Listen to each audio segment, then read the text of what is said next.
اچھا بھائی،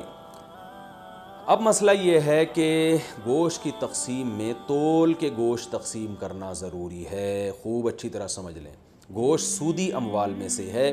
لہذا گوشت کے جب 7 حصے ہوں گے تو تول کے ہوں گے، یہ خوب سمجھ لیں۔ لوگ کہتے ہیں ہم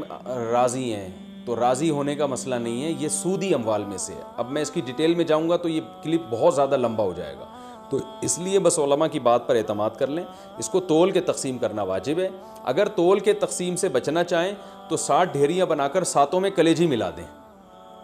تو پھر تول کے تقسیم کرنا واجب نہیں رہے گا۔ اس کے دلائل کیا ہیں یہ کسی اور وقت انشاءاللہ بیان کروں گا۔ تو اور پھر بھی احتیاط اسی میں ہے کہ تولیں بھی اور کلیجی بھی ملا دیں 7 ڈھیریوں میں، تاکہ اگر تول میں گڑبڑ ہو گئی ہو تو کلیجی اس کے جو ادھر اگر تھوڑا سا گوشت زیادہ چلا گیا تو اس کے مقابلے میں ادھر کلیجی آ جائے، تو سود سے بچت ہو جائے گی۔ وہ لوگ کہتے ہیں پتہ نہیں کس قسم کی باتیں کر رہے ہیں، وہ انشاءاللہ بعد میں ڈیٹیل میں اس مسئلے کو سمجھا دوں گا، بلکہ پہلے سمجھا بھی چکا ہوں کئی دفعہ کہ سودی اموال میں عقل نہیں چلتی ہے۔ جب شریعت نے برابری کا حکم دیا تو بس برابری ہے، تو گوشت بھی سودی اموال میں سے ایک مال ہے۔ جیسے 10 روپے دے کے کوئی 11 روپے نہیں لے سکتا نا، تو اسی طرح گوشت میں بھی ایسا ہی ہے، تو یہ اس کا خیال کرنا چاہیے۔ اچھا، قربانی کے حصے داروں میں اگر کوئی شخص حرام آمدن والا شریک ہو گیا تو سب کی قربانی برباد ہو جائے گی، اس لیے اس کا بھی اہتمام کرنا چاہیے۔ اجتماعی قربانی میں اعلان لکھ کے لگانا چاہیے کہ بھائی حرام آمدن والے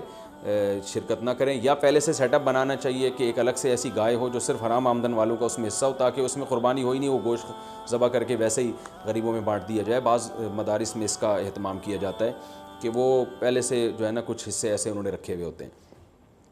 تو لیکن اگر آپ گھر کی گائے لائے ہیں یا ویسے کسی گائے میں حصہ لے رہے ہیں اور اس میں کوئی حرام آمدن والا آ گیا، لیکن اگر آپ کو پہلے سے پتہ نہیں ہے تو پھر شریعت نے ہمیں بلا وجہ کے تجسس کا حکم نہیں دیا۔ یہ ایک آدمی زبان سے کہہ رہا ہے میں حلال کماتا ہوں، بس اس کی زبان پر اعتماد کرنا ہمارے لیے کافی ہے۔ اب آپ نے کہیں اجتماعی قربانی میں حصہ لیا، اب یہ نہیں کہ آپ اپنی گائے کے بارے میں تحقیقات کرتے پھرنے اس میں حرام تو ہے کہ نہیں ہے، وہ گناہ پھر انہی لوگوں پر ہوگا جنہوں نے اجتماعی قربانی کا انتظام کیا ہے۔ اگر انہوں نے خود سے جان کر کسی حرام والے کو شامل کر دیا تو وہ گناہ گار ہوں گے۔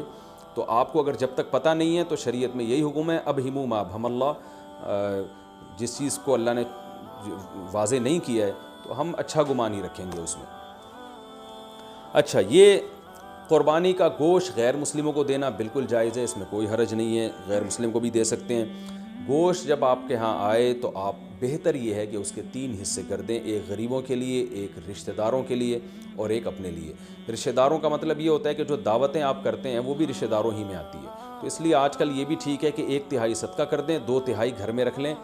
جس میں آپ دعوتیں بھی ہو رہی ہیں اس میں خود بھی کھا رہے ہیں۔ اور علماء نے بیان کیا بھائی جس کی اولاد زیادہ ہے، اہل و عیال زیادہ ہیں، اور تو وہ اگر پورا گوشت بھی گھر میں رکھ لے تو بھی ٹھیک ہے، اس لیے کہ اپنے اولاد کا، اپنے بچوں کا حق پہلے، کیونکہ وہ اگر دمبا بیچارے نے ذبح کیا اور وہ 1/3 صدقہ کر دے گا تو 8-10 بچے، تو پھر وہ میرا خیال ہے وہ غریب آدمی کے بچے، تو پھر تو پورے سال بیچاروں کو گوشت نہیں ملتا۔ تو ایسے غریب آدمی کے لیے حکم یہ ہے کہ وہ پھر پورا گوشت بھی رکھ لے، یہ زیادہ بہتر ہے اس کے لیے۔ اور 1/3 گوشت صدقہ کرنا یہ بھی مستحب عمل ہے، کوئی فرض واجب نہیں ہے، لیکن بہرحال اس پہ عمل کرنا چاہیے، کیونکہ قرآن مجید میں اللہ تعالیٰ کا ارشاد ہے کہ